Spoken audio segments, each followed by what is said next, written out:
사면이란 거에 대해서 민주당에서 윤석열 정부 때 얼마나 비판했습니까? 사면권 행사 제한해야 된다. 그런 법률도 계속 입법을 하겠다 했는데 지금 또 그 입법에 대한 얘기가 없어요. 그러니까 어떤 정권에 따라서 나의 그 어떤 정치적인 이익에 따라서 저는 밖에서는 안 된다 생각을 하고, 개인적으로는 개헌이 된다고 한다면 국회의원의 면책특권과 불체포특권을 없애고 대통령의 사면권도 없애는 게 맞습니다. 대통령의 사면권은 이건 제왕적 권리예요. 왕의 권리였었죠. 이것을 이제 대통령제에서 일부 도입을 했던 것이죠. 사면이란 건 뭐예요? 특혜적인 거예요. 그리고 대법원의 어떤 사법부의 결론을, 마지막 최종 결론을 다 무시하는 거예요. 법치주의에 굉장히 어긋나는 제도입니다.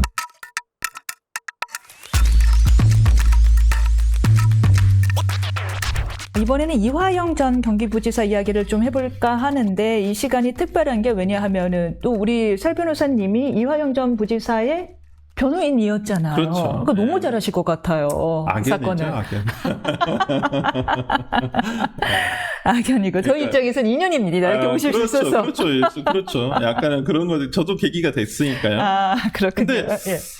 그러니까 사면 요구를 지금 계속 하고 계시고. 근데 정말요, 그냥 정말 몰라서 묻는 네. 건데, 한 일반인들 이렇게 생각할 거거든. 아니, 구속수감인데 어떻게 SNS를 올려? 이거 어떻게? 아마 그 예. 측근이 아마 관리를 하는 걸로 저는 알고 있어요. 그 계정. 네, 계정 자체를. 그래서 예. 뭐 자주 이렇게 면회도 하시고 그러니까 뭐 이런 거 논의해가지고 올리시지 않을까. 뭐 본인이 모르는 상태에서 올리시는 건 아닌 것 같더라고요. 예, 오케이. 예, 네. 본인의 어떤 동의가 있는 상태에서 아마 게시물이 전부 다 올라가는 것으로 알고 있고. 네. 먼저 이화영 전 경기부지사가 SNS에 글을 올려서 뭐 사면 복권 나는 받을만하다, 이제 약간 이런 일을 올렸습니다. 사실 근데 대선 기간 이 대통령은 아니 나는 모르는 일이야. 이 부지사 혼자서 한 일이야? 나는 몰라서 지 혼자 한 일이야? 라고 했는데 이 부지사는 이제 와서 억울함을 호소한단 말이 무죄 주장인 건가요? 예. 뭐에서 근데 이분의 제목 지금 구글거렸습니다. 그러니까 제명이 네. 여러 가지라서 예. 그러니까 우리가 소위 말하는 대북 송금과 관련한 이 쌍방울 송금 뭐 문제는 아직 재판도 시작이 안 됐어요. 그거에 대한 주류적인 재판은 제3자 뇌물죄예요. 이재명 대통령과 같이 공범으로 지금 기소가 돼 있는 김성태 씨와 같이 김성태 회장과 지금 같이 공범으로 기소가 돼 있는, 그렇군요. 그건 지금 수원지방법원에서 1심에서 멈춰 있죠. 네. 뭐 이 재판이 진행될 것 같지는 않습니다만은, 그렇죠. 네. 모르겠습니다. 이제 이화영 씨와 김성태 씨는 이제 재판을 진행할 것 같아요. 지금 사법 다른 재판, 이재명 대통령의 다른 재판부도 정진상 씨와 공범으로 돼 있는 재판에서는 그냥 정진상 씨는 계속 진행을 한다고 했었으니까 아마 이재명 대통령만 재판을 중단을 하고 나머지 공범들에 대해서는 재판을 진행하는 것으로 지금 아마 법원에서는 입장이 정리가 돼가는 것 같으니까 재판을 받아서 이제 거기서 이제 나타난 것으로 이제 판단을 받으면 될 것 같아요. 북한의 어떤 북한 대북 송금을 한 것이 제3자 뇌물죄에 해당하는 것이냐.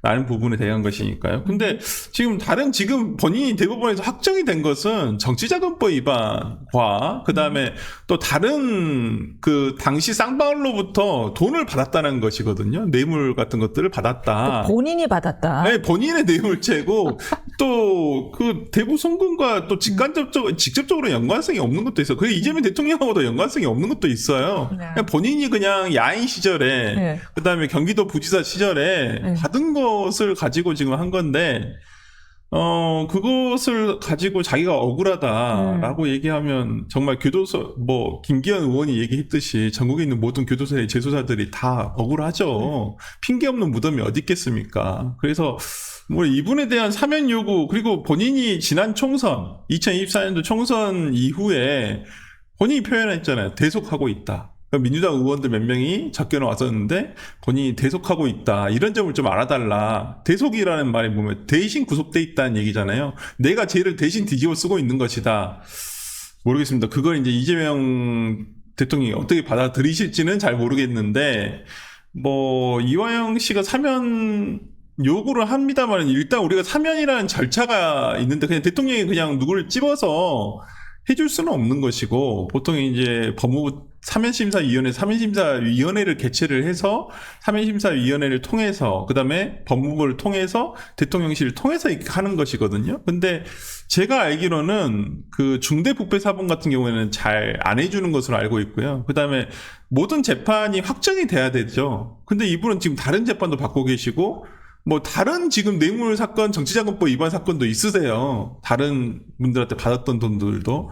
그래서 이런 부분을 지금 사면을 해주는 게 무슨 의미가 있을까 싶네요. 또 구속이 될 수도 있는데. 아마 이제 현실적으로 사면은 쉽지 않을 거다라는 말씀이신데 저는 그 전에 이화영 전 부지사가 제기한 이 방식이 너무 특이한 거예요. 보통은 사면을 누구나 받고 싶겠죠. 네. 받고 싶어도 주변에 다른 사람들 아름아름 통해서 혹은 저를 잊지 말아주세요. 요걸 통해서 이렇게 음성적으로 사면 요청이 들어가서 그래도 이번에는 누구 들어가야 되지 않겠습니까? 이건데 지금 너무 공개적이죠. 너무 공개적이에요. 네. 이건 민주당 지도부라든지 대통령 쪽하고 연결이 안 된다는 거죠. 연결이 다 끊겼거나 두 번째 이쯤 되면 주진우 의원의 얘기처럼 협박이거나 얘기가 안 통하니까 협박을 하는 거죠.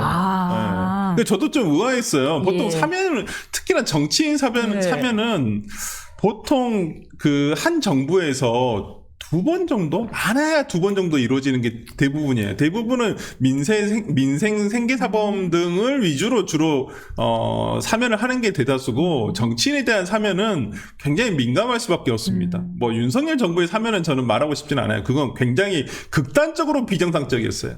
김태호 전 강서구청장을 사면을 하고 출마를 시키는 게 어디 있어요? 그건 말이 안 되는 거예요. 원래 정치사범, 그리고 선거사범 그 사면도 저번 선거로 예를 들어서 형을 받아가지고 사면해줄 때는 다음 선거는 못 나오게 하는 게 일반적이었어요. 진짜 뭐 다 뒤늦은 얘기지만 어떻게 그렇게 정무 감각이 없을 수가. 그래서 그건 아예 논의하고 싶지도 않습니다. 그건 아주 비정상적인, 극단적으로 비정상적인 사면이었기 때문에 뭐 윤석열 정부에서 사면은 말도 안 되는 것이었고, 뭐 일반적으로 그 전에 뭐 진보든 보수 정부에서든 뭐 일반적으로 대통령이 특별 사면을 해줄 때 정치인 사면은 보통 2번 정도 하고요. 그 다음에 여야를 맞춰서 합니다.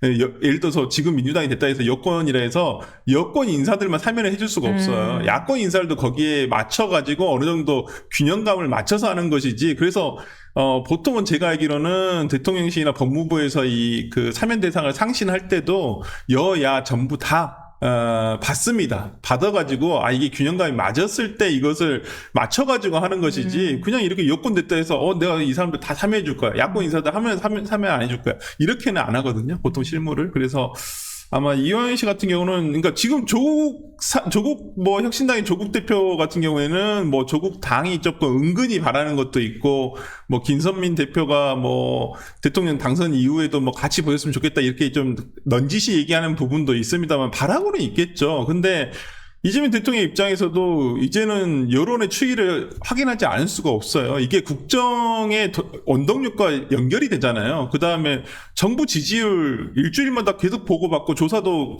그러니까 대통령실에서도 여론조사를 돌리잖아요. 근데 어떤 본인들에게 악재가 될 수도 있다. 이게 역풍이 불 수도 있는 사안에 대해서 계속 논의를 하고 만약 그걸 실행을 했었을 때 제가 봤을 때 별로 이재명 정부 초반에 그렇게 도움이 되지는 않을 것이라는 생각이 들어서 저는 지금의 이화영 씨나 조국 대표가 오히려 사면 요구를 하고 있는 게 본인들한테 그렇게 득이 안 될 것 같아요. 제가 봤을 때는 오히려 송영길 대표 조용하시잖아요.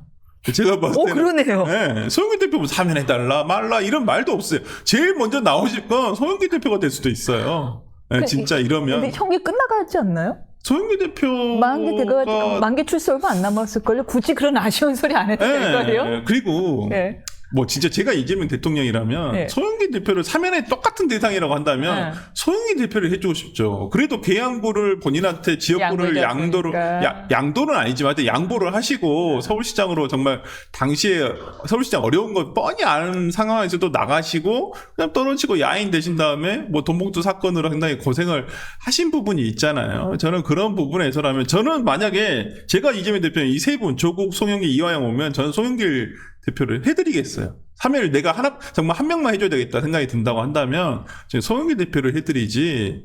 그리고 제일 조용하시잖아요. 그러면 제가 봤을 때는 내부적으로 어느 정도 컨센서스가 이 사면에 대한 컨센서스가 어느 정도 형성이 된 게 아니냐. 그러니까 소통이 되면 조용한 거고 그럼요. 소통이 안 되니까 SNS에 네. 얘기하고 당대표가 얘기하고 더 안 돼요. 제가 볼 때 사면은 국민들이 특히나 정치인과 재벌에 대한 사면에 대해서 그렇게 좋은 감정을 느끼고 있는 사람이 별로 없습니다.